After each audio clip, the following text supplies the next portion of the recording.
You remember things that never happened. Not just you, millions of people, same memories, same details. Same absolute certainty, and then you check. The evidence says otherwise. The archive, the photograph, the original document contradicts everything you knew to be true. This is not a glitch in your brain. This is not mass delusion. This is something far stranger. This is the moment when reality collapses, and you realize you've been living in a superposition of truths. One version existed. Another version exists now. Both were real. Until you looked. In 2012, a librarian named Jennifer Rodriguez worked in a small public library in Canton, Ohio. She had been organizing the children's section for weeks, sorting through decades of donations in forgotten boxes. One afternoon, she pulled out a faded hardcover book from 1984. The title read, "The Berenstain Bears." She stared at the cover. Her hands trembled. That name was wrong. It had always been Berenstein. She remembered the name clearly because as a child, she had mispronounced it, and her mother corrected her repeatedly, emphasizing the stain sound. Berenstain Bears, not Berenstain.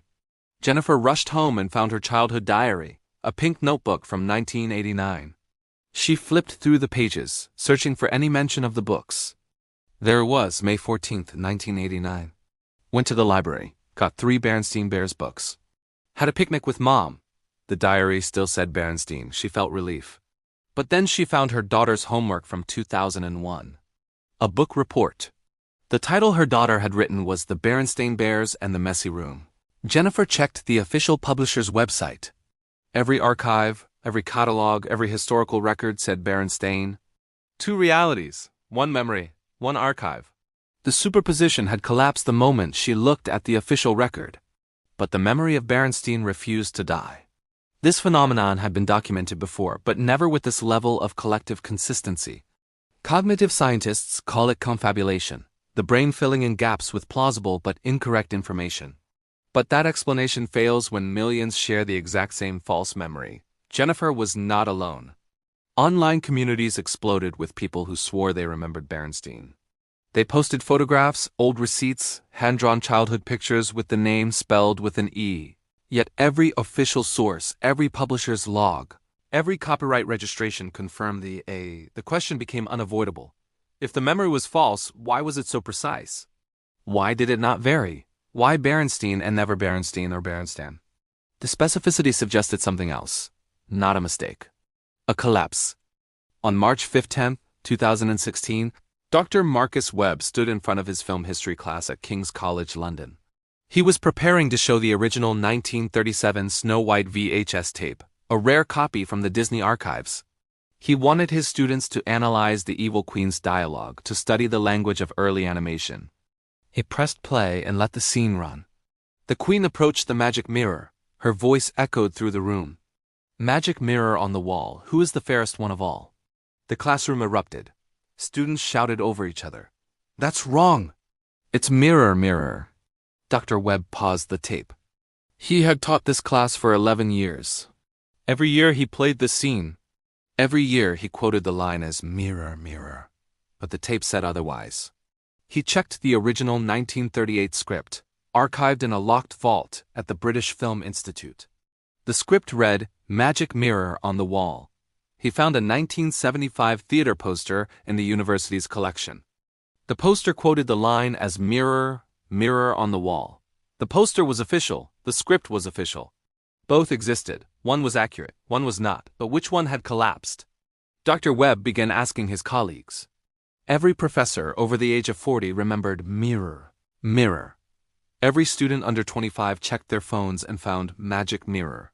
The divide was generational, yet the memory remained universal among those who grew up watching the film on VHS or television broadcasts. Webb hypothesized that the collective memory had been shaped by parodies, by pop culture references, by repeated misquotations in other films and books. But that did not explain why the misquote became so entrenched, so uniform. It did not explain why the memory felt more real than the evidence. The observation of the script had collapsed the superposition.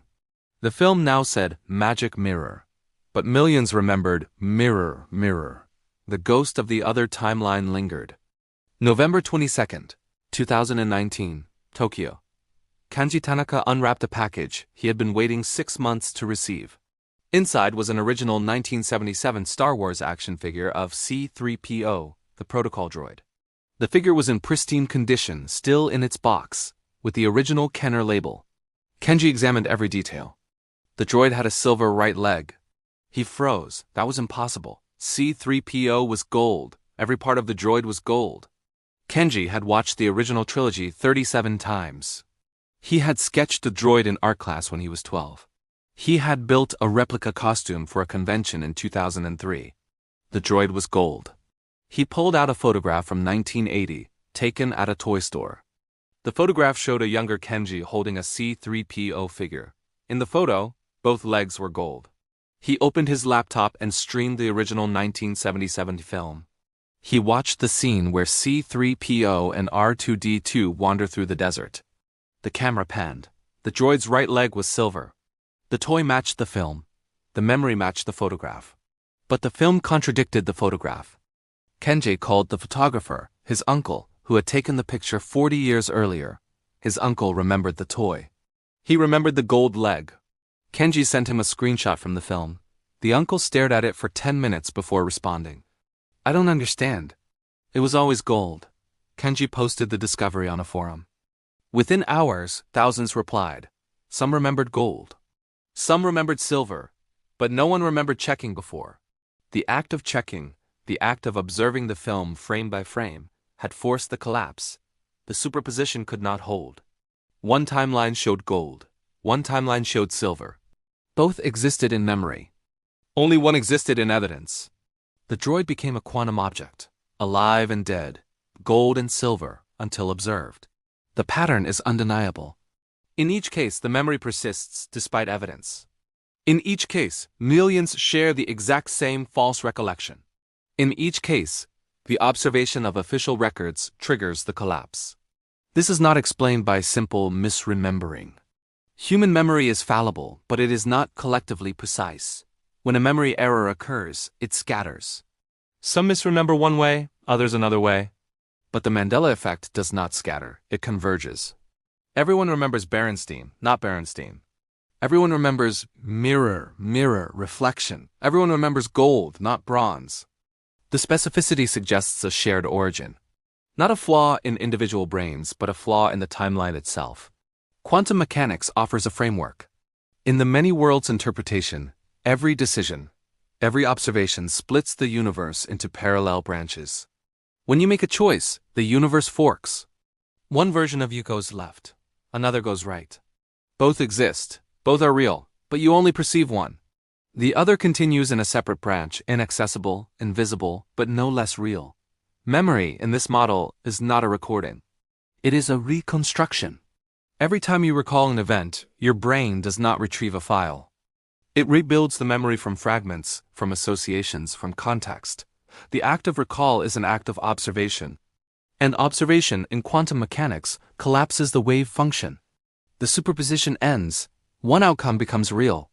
The others vanish. Schrödinger's cat is both alive and dead until you open the box. The act of opening, the act of observing, forces the universe to choose. Before observation, both states exist simultaneously. After observation, only one remains. The Mandela effect suggests that memory operates the same way. Before verification, multiple versions of an event exist in superposition. You remember Berenstein. The archive says Berenstain. Both coexist in your mind as probabilities. But the moment you check, the moment you observe the official record, the superposition collapses. The archive becomes truth. The memory becomes error, but the memory does not disappear. It lingers, a ghost of the other timeline. A residue of the collapsed possibility. The brain cannot hold two contradictory truths as equally real. Cognitive dissonance forces a resolution. The evidence wins. The archive wins. The film wins. But the memory refuses to be erased. It survives as a feeling and nagging sense that something is wrong, that the universe has been rewritten. This is the horror of the Mandela effect, not that you misremembered, but that you remembered correctly, and the timeline changed. You lived in a universe where the bears were Berenstein, where the queen said, "Mirror, mirror," where C-3PO was entirely gold. And then, at some point without warning, without announcement, the universe shifted. The timeline collapsed into a different configuration. The evidence updated. But your memory did not. Some argue this is confabulation amplified by the internet. That one person misremembers, posts online, and others, influenced by suggestion, adopt the false memory as their own. This is the social contagion hypothesis. It is plausible. It is testable. But it does not explain the precision. It does not explain why the false memory is identical across continents, across languages, across isolated individuals who never communicated. It does not explain why the memory feels visceral, not vague. It feels like truth because it was truth. In another branch. In another timeline. The implications are staggering. If memory is quantum, if recall is observation, then every time you remember something, you are collapsing infinite possibilities into one. You are choosing which version of the past becomes real, not consciously, not deliberately, but inevitably. Your brain, acting as an observer, forces the universe to decide. And the universe, obeying the laws of quantum mechanics, eliminates all other possibilities. They do not cease to exist. They simply become inaccessible. Locked in parallel branches, forever out of reach, forever remembered, forever denied. You are the observer. You are the one opening Schrödinger's box. Every search, every question, every attempt to verify a memory is an act of observation. And every observation kills infinite cats. You collapse infinite timelines into one. You choose one truth. The others die. But you remember their meows. You remember the Berenstain Bears. You remember Mirror, Mirror. You remember the Golden Droid. These memories are not errors. They are evidence. Evidence that you existed in those timelines. Evidence that those timelines were real. Evidence that the act of observation murdered them. This is the existential weight of the Mandela Effect. You are not misremembering. You are mourning. Mourning a timeline that once was. Mourning a reality that collapsed. Mourning the infinite versions of yourself that lived in those other worlds. They are gone now, inaccessible, erased by the act of checking, by the act of observing, by the act of opening the box. The cat is dead. The timeline is dead. The memory remains. A gravestone for a world that no longer exists. You are the killer. You are the mourner. You are the observer. And the cat forever will haunt you. Because you remember when it was alive.